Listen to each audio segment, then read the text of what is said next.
All right, we got some other. Listen, I just saw something hit the line, and Rocky, Zach made money. We're going to get to y'all. I want to talk to y'all. Lines are lit up right now. Everybody's getting fired up for Game 6.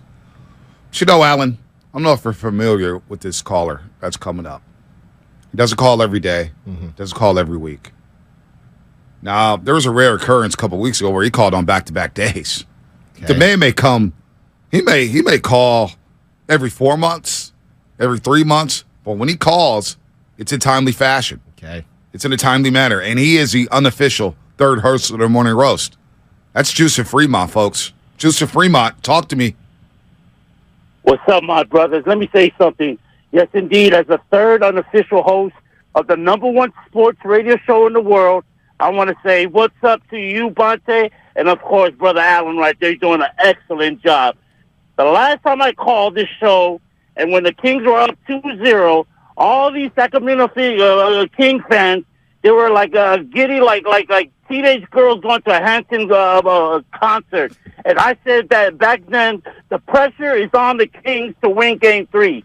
And now in this series, in this LA Lakers, now that they're up 3-2, I still say the pressure is on the Lakers to win Game 6. I mean, honestly, who is the bum is going to on this team is going to trust in a closeout game? Austin Reeves, Lonnie Walker, D'Angelo Russell. I mean, the only reason why the Warriors are down in this series is because of self-inflicted wounds, bad turnovers, and missing opening shots. But you know what, too? You know what I think? I believe in this team. This is the same team in 2016. Everybody said they would never win because they don't have a true center and a jump shooting team. This is the same team when Durant left. Everybody was throwing up zeros and saying Curry would never win. This is the same team. People were saying that Curry will never make it into the league because he's fragile, or Draymond is a tweener. Heck, Jimmy Fredette was picked ahead of freaking Klay Thompson. And this is the same guys, I believe, that they're gonna show everyone that everybody that they're gonna turn this around. You hear what I'm saying? Basically, what I'm saying is I want the Warrior fans to stand up and believe that all these doubters, all these haters, you have this idiot Rod Parker coming and saying all this crap. This is what I believe is number one, there's nervousness in the air. And I'm hearing all my cousins in L.A. said they're nervous about tonight. And if the Warriors play the same game like they play in Game 5, keep the turnovers down, keep the Lakers from going for the free throw, and attack their length, because we all know that the Lakers are great as far as half-court defense, but they're not great in traditional defense. All I'm saying is that the Warriors has proven it before, and they'll prove it again.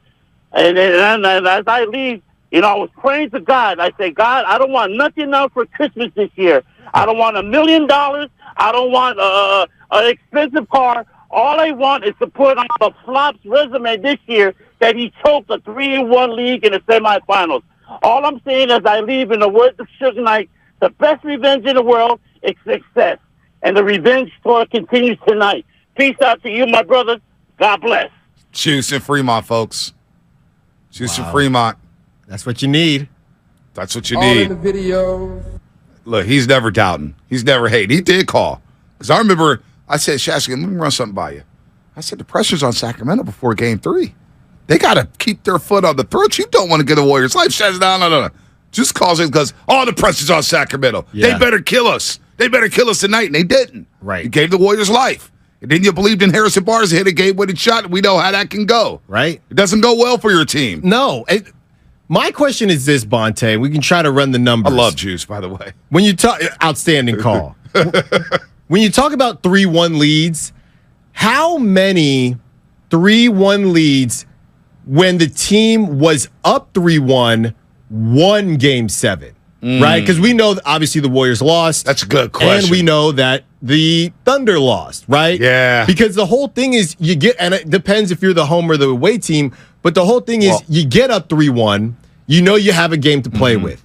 That Game 6 is paramount. And mentally, if you lose that Game 6, mentally, you won't admit it, but you're cooked. How many, we got to get there, But how many teams have been able to lose 2 in a row and mount up and get that game 7? Especially game 7 on the road. Right. I just feel like a lot of teams don't get there. Yeah, no, that's a great question.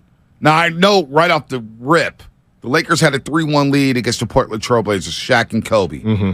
And they were up 3-1, and they got to game 7. They were up 3-1. Portland won game 5 in L.A. Then they won game 6 in Portland, and they were up like 20 in game 7. They were up 13 going into the fourth quarter, and the Lakers came back. But that game was at home. Right. The game was at home. Right. I don't know about a team coming on the road after having a 3-1 deficit. You go away, you lose and chase, and then you have that game 6 home game. Right. Up 3-1. After being up 3-1, then you're up 3-2. You lose game 6, and you got to go on the road for game 7 to try to win that.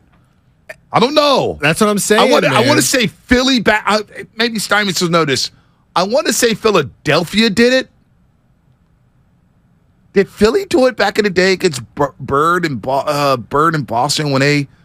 I want to say, but that's a hell of a question there. That's got me. I like that. Yeah, and I would say home. Obviously, away is even harder. But home or away, you lose 2 in a row, and you feel that juice is starting to get dry there. No doubt. You know what I mean? You got to recalibrate and remount up, and I just think a lot of teams don't ever get to that situation. Yeah, no, they don't. It usually doesn't happen. All right, let's go to May Money. May Money in Oakland. What's happening, May Money? Well, top of the morning. Top of the morning, May Money. And Alan Styles. Alan I don't know Styles. your name. Alan Styles. Say hello to Alan Styles, the Style Files, doing a great job. Hey, what's up, Alan? How you doing? I'm good. Thank you, May. Thank you. Hey, I'm just trying to motivate us today. We ain't got no time for being no Debbie Downers. Nope. No sad cats in the litter box. We ain't got no time for that. What we gonna do tonight is we gonna cheer up. We gonna motivate our guys. We're going to play like a team. We're going to focus. We're going to play real. And we're going to win. And we're going to go to a game 7 on Mother's Day. And then you know what we're going to do on Mother's Day? We're going to win again. That's what's going to happen. You feel me? I feel you. Feel that. I smell you, May Money. Good call. Good call. Oh, you got something? So in 2006, Bonte, I'm sure you remember this series, the Lakers were up 3-1 on the Phoenix Suns in the first round, and they blew it. It would be in similar fashion to this. They did not have the home court in that series, and it went back to Phoenix. It was actually, I'm pretty sure they got blown out in all 3 of those last games, too. Was game 6 the Tim Thomas game when he hit the 3 to go to overtime? You know what? You're right. That one. No, is that the Tim Thomas game? Game 6, I believe. Yeah, that was 126-118. So that was the closest one. The other 2, though, they were blowouts. That was the Tim Thomas game. Yep. Tim Thomas out of Villanova. That was the LA game. Lakers were scrambling. They had him eliminated. I remember getting off a rookie UPS watching that at the crib. Tim Thomas hit the 3. Parker and Kwame Brown were in that starting lineup. Yeah, that's when it was Kobe Gate, when he just wouldn't shoot. He wouldn't shoot. Kobe Gate. I'm saying, man. 06. Wow. So it's happened before. Yeah, the Lakers have to win this game. They got it all coming down to this. The Lakers have to win this game tonight. And I'll take it a step further. I would even say, I think everybody has their limit in their mind. And mine, I think mine is probably the normal one. That fourth quarter, Warriors within 10. Within 10 going into the fourth, you got a shot, right? Anything past that, 15, Lakers might put it away. Right. You got LeBron, but be within 10. Hopefully you're leading, right? But be within 10 going into the fourth because we know what's going to happen. The Lakers are going to come out, just try to end it quickly. That place is going to be rocking. Snoop is going to be in there. Everybody's going to be doing their thing. Yep. And one more thing here. Yep. The 82 Sixers. They didn't win a championship that year. They won the championship the next year in 83. The 82 Sixers, because I remember this reading about it, the Celtics and Lakers. So the Celtics went up. They went up 3-1 in that series. Philly had game 5 on the road. It was a road game. Wow. So they lost. So check this out. So the first 2 games were in Boston. They split. Next 2 games were in Philly, games 3 and 4. Philly went up 3-1. Yeah, they went up 3-1. Then they lost that game 5 to Boston. Then they had the game 6 at home. They lost it and had to go on the road to game 7 and win that game after being up 3-1. So it has happened before. Yeah. But that's 82. That's one example. I'm sure there's plenty others. But Spinoni, you had a little nuggy-dug here. Tim Thomas in that Game 6, Monte, 21 points. Leandro Barbosa, 22 for the Phoenix Suns. Steve Nash, 32. Boris Diaw for the Suns, dropping 19. Sean Marion, 20. And Kobe had a 50-piece in that game. In that Game 6? In that Game 6. That was an incredible game. I think it was like on a Wednesday or Thursday night. It was wild. Some of the names there. You got obviously Smush Parker, Ronnie Turioff. Who could forget that? Kwame Brown, probably his best game ever. 17 points and 9 boards. I'm telling Don't you, man. slander Kwame Brown. he shook up a lot of people. Stephen A. has it said, a bad word about Kwame Brown since Kwame Brown went at him. Since everybody got that This podcast, man was Mike? a bona fide scrub. He can't play. He ain't saying that no more. No disrespect whatsoever. Yeah, he ain't saying that no more. That podcast, Mike, changes things, Monte. It does change things. Damn, that game 6, May 4th, was a night game, 7th. I'll never forget it. Lakers had them. So I was actually wanted the Lakers to win that game. I'll never forget. Tim Thomas, 21-10 off the bench. Off the bench. The collection's unbelievable. 17 years ago, I remember that night. No, I do remember 2006. I remember now. You brought it up, and I remember where I was, and I was like, "Oh, the Lakers are going to eliminate the Suns. They're going to do it. Kobe's going to advance." I didn't remember he dropped 50 though that night. Damn. Smush Parker 0 for 5. Smush Parker stat line, Alan. 0 for 5. In 41 minutes and 30 seconds, he was 0 for 5.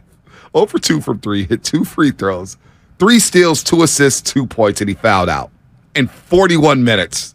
Literally anyone else helping you in that starting lineup, you win that game. That cardio going crazy, though. Yeah, he got a lot of good exercise. Good steps. Great exercise. Good steps there. Yeah, he hit his goals. He got a few rings. Luke Walton, 5 of 11, 10 points. Damn, Kobe did drop 50 in that game. Wow. Phoenix outscored the Lakers. No, they hit the big 3 at the end and beat them in overtime. And then game 7 was Kobe Gate. I like this bad juju for the LA Lakers. Comcast business text line saying from 408, Rajah Bell was suspended for that Game 6. So then he came back. Actually, and then he came back in game 7. They blew away the LA Lakers. Blew them out. They were up 17 after the first quarter. Damn. Kobe only 16 shots. Usually gets that up in a quarter. Let's go to